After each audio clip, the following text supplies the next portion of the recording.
Certainly for me, going from Europe to Asia wasn't just a change of country or continent, but we knew it was going to be a change of environment. Desert, heat, food, culture.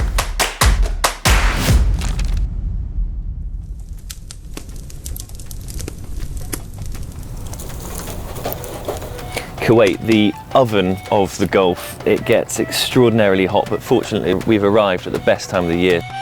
48-kilometre bridge across the bay. All these skylines are very striking. Beautiful Corniche road right along the seafront there. And the food. How many meals did we have in Kuwait?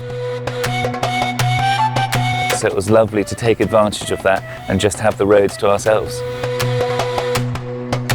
Bahrain, the most unknown country in the Gulf for me. The standout moment in Bahrain was the Tree of Life. This tree that's been there for 400 odd years. The island of Jarada, in the middle of the Gulf between Qatar and Bahrain. One of the highlights for me was the UNESCO World Heritage Old Fort.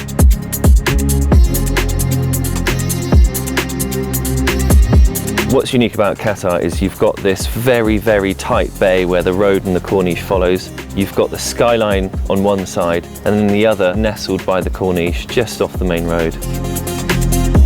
The National Museum of Qatar, the most extraordinary piece of architecture I think I've ever seen.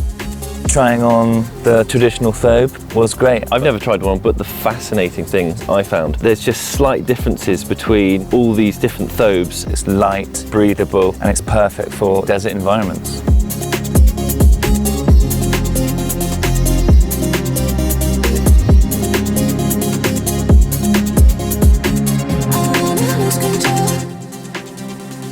Bucket list moment was skydiving over Dubai with every single iconic landmark there was to see.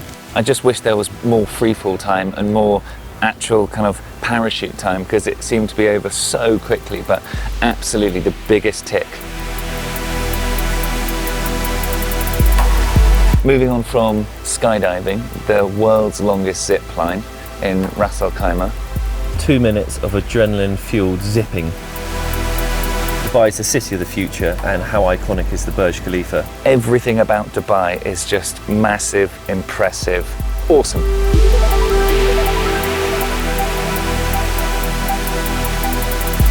Abu Dhabi, another impressive city, and how special was it to be in the Yas Marina F1 circuit with all those cars racing around us at lunch.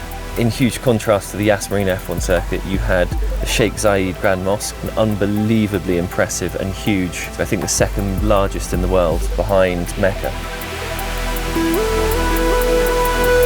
What Oman lacks in skyscrapers certainly didn't stop them from welcoming us with open arms and a fantastic welcome.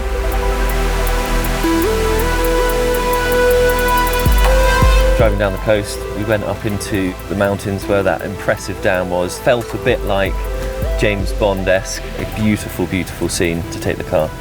A sinkhole just on the coast, in between the coast and the mountains.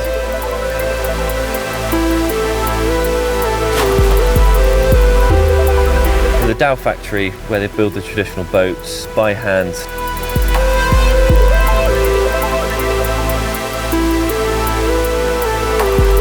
The football and the car certainly brought everyone together.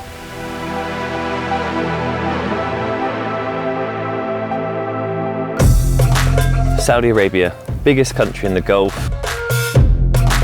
The microlight flight was fantastic, stunning sunrise.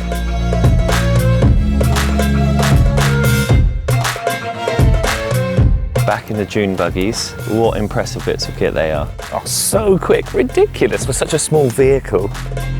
Car that you were going around in, just spinning and spinning.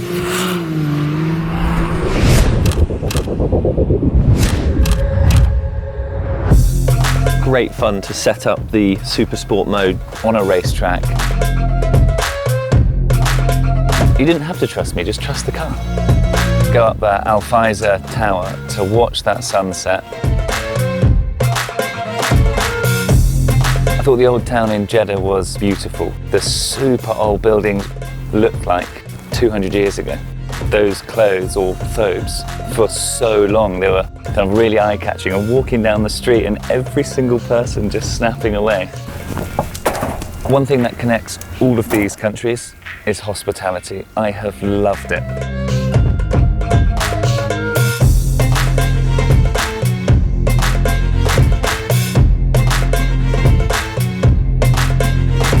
We've been made to feel so welcome. I am definitely coming back.